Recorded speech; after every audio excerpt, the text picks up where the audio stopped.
आराध्य देव के श्री चरणों में सत सत नमन। मैं अभिनंदन गादिया सूरत से जैन हिंदी ऑडियो बुक में आपका स्वागत करता हूं। अगर आप इस चैनल पर नए हैं तो इसे सब्सक्राइब कर दीजिए और बेल आइकन प्रेस कर दीजिए, जिससे चैनल के नोटिफिकेशन आपको रेगुलर मिलते रहें। चैतन्य रश्मि कनक प्रभा, साध्वी कनक श्री जी, प्रकाशक जैन विश्वभारती लाडनू। सृजन रश्मि, अनूठा संपादन कौशल। साध्वी प्रमुखा श्री जी की प्रतिभा और साहित्य साधना का मुख्य केंद्र रहा है आचार्य श्री तुलसी के क्रांत और तेजस्वी विचारों को तथा उनके साहित्य को जनता तक पहुंचाना।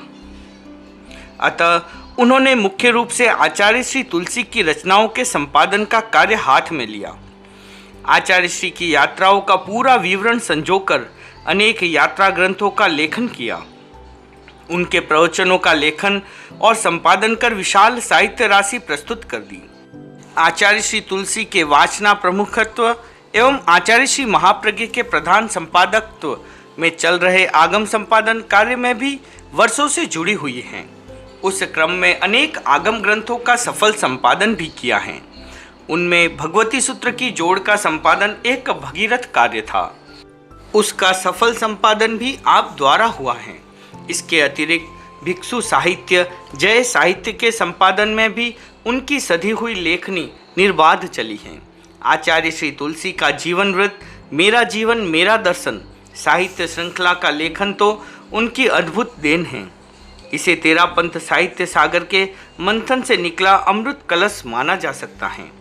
आचार्य श्री तुलसी एक उच्च कोटि के साहित्यकार थे। उन्होंने हिंदी, राजस्थानी और संस्कृत भाषा में तत्व विद्या, दर्शन, योग, काव्य साहित्य, प्रबंध काव्य, जीवन चरित्र, आध्यात्मिक, औपदेशिक गीत आदि से संबंधित शताधिक ग्रंथों की रचना की। उनमें अधिकांश ग्रंथों का संपादन साध्वी प्रमुखा श्री जी ने किया है। साध्वी प्रमुखा कनक प्रभा जी साहित्य क्षितिज की एक प्रौढ़ प्रतिभा हैं। जैसा कि सर्वविदित हैं, वे लेखिका हैं, कवित्री हैं और एक ख्यातिलब्ध श्रेष्ठ संपादिका हैं। आचार्य श्री तुलसी की ऐसी कौन सी छोटी या बड़ी कृति होगी जो उनके कुशल हाथों से संपादित नहीं हुई हो। तुलसी वाग्मय का आधुनिक शैली में संपादन कर उन्होंने जो साहित्य श्रृंखला प्रस्तुत की है उस पर सात्विक गर्व होता है। तुलसी युग के उत्तरार्ध की साक्षी रही साध्वी प्रमुखा श्री जी ने उस विकास पुरुष के साथ अर्ध सदी का सफर तय किया है।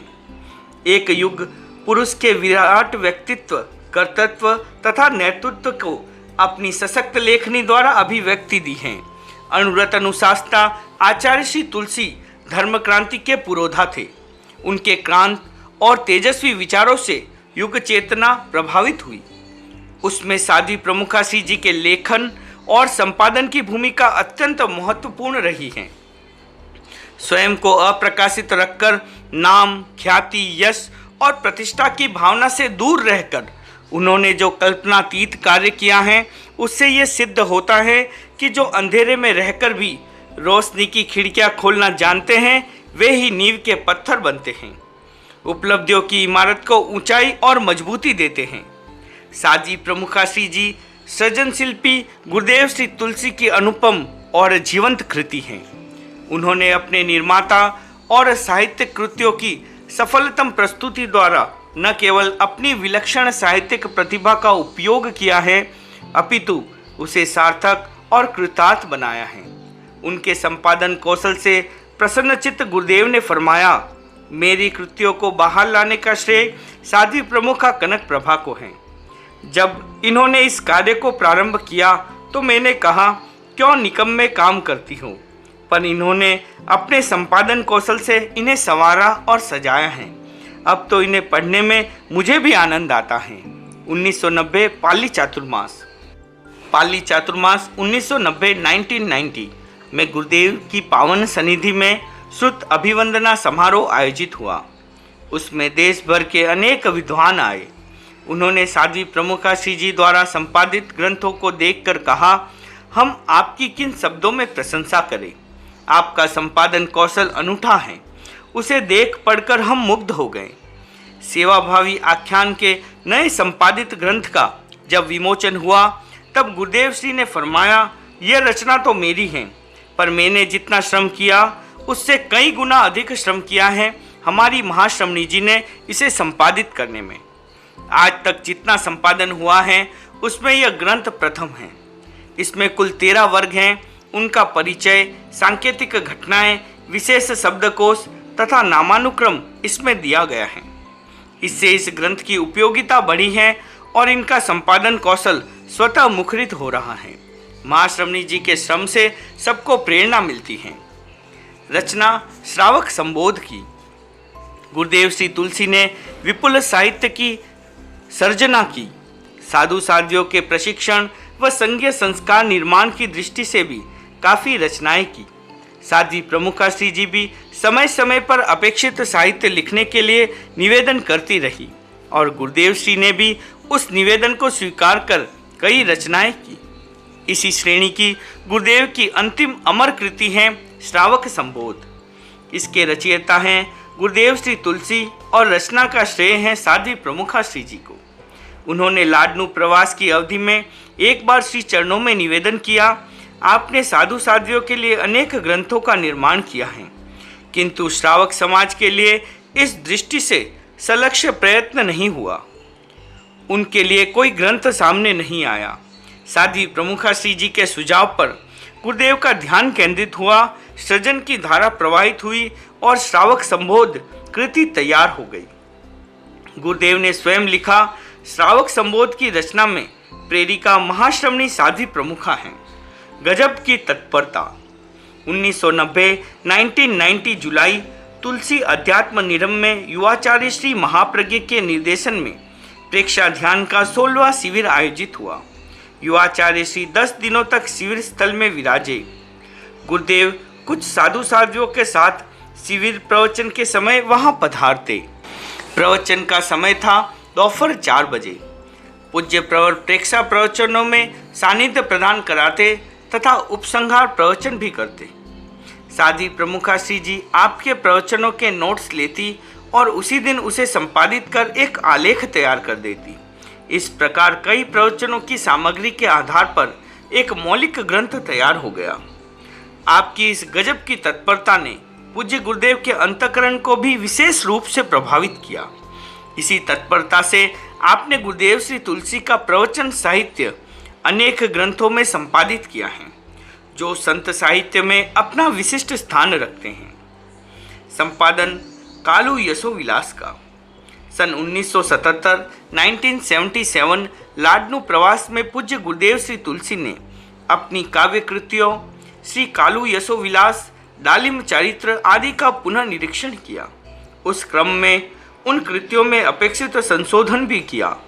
सृजन और संशोधन की इस यात्रा में साध्वी प्रमुखा श्री जी साक्षी रूप ही नहीं, उत्तर साधिका या सहभागी रही। तत्पश्चात उन ग्रंथों का उन्होंने संपादन किया। इस संदर्भ में पूज्य गुरुदेव ने फरमाया, इन ग्रंथों के संपादन में साध्वी प्रमुखा ने गहरी लगन और निष्ठा से परिश्रम किया है। यदि यह इस रूप में काम नहीं करती तो प्रस्तुत ग्रंथ हमारे संघीय पुस्तक भंडार की ही शोभा बढ़ाते रहते। इन्हें सर्वसुलभ बनाने में साध्वी प्रमुखा ने जो श्रम किया है उसे मैं कभी नहीं भूल सकता। संपादन की दृष्टि से इसने जो रेखाएं खींची हैं वे इस क्षेत्र में काम करने वालों को प्रेरणा देती रहेगी, ऐसा विश्वास है। संपादन भगवती की जोड़ का। तेरापन धर्म संघ के चतुर्थ आचार्य श्रीमद जयाचार्य 19वीं सदी के महान साहित्यकार थे। साहित्य की विविध विधाओं में उन्होंने जितना लिखा वह किसी साधारण लेखक के वश की बात नहीं है। उनका समग्र साहित्य 3.5 लाख पद परिमित है। उस विशाल साहित्य राशि में एक आकार ग्रंथ है भगवती सूत्र की जोड़। यह अकेला ग्रंथ 80,000 पद परिमाण वाला है। इसमें 500 ढाले हैं। राजस्थानी भाषा में भगवती सूत्र का पदानुवाद और भाष्य हैं। इस जोड़ को लिखने में उन्हें सोचने के लिए अतिरिक्त समय लगाने की अपेक्षा नहीं रहती। मूल सूत्र तथा उनकी चूर्णी, टीका आदि व्याख्या साहित्य उनके सामने रहता। वे उन ग्रंथों को देखते और धारा प्रवाह रूप में पद्य रचना करते जाते। यही ग्रंथ बन गया भगवती सूत्र की जोड़। सन 1981 में जयाचार्य शताब्दी समारोह मनाया गया। उस अवसर पर जय साहित्य के संपादन और प्रकाशन का निर्णय लिया गया।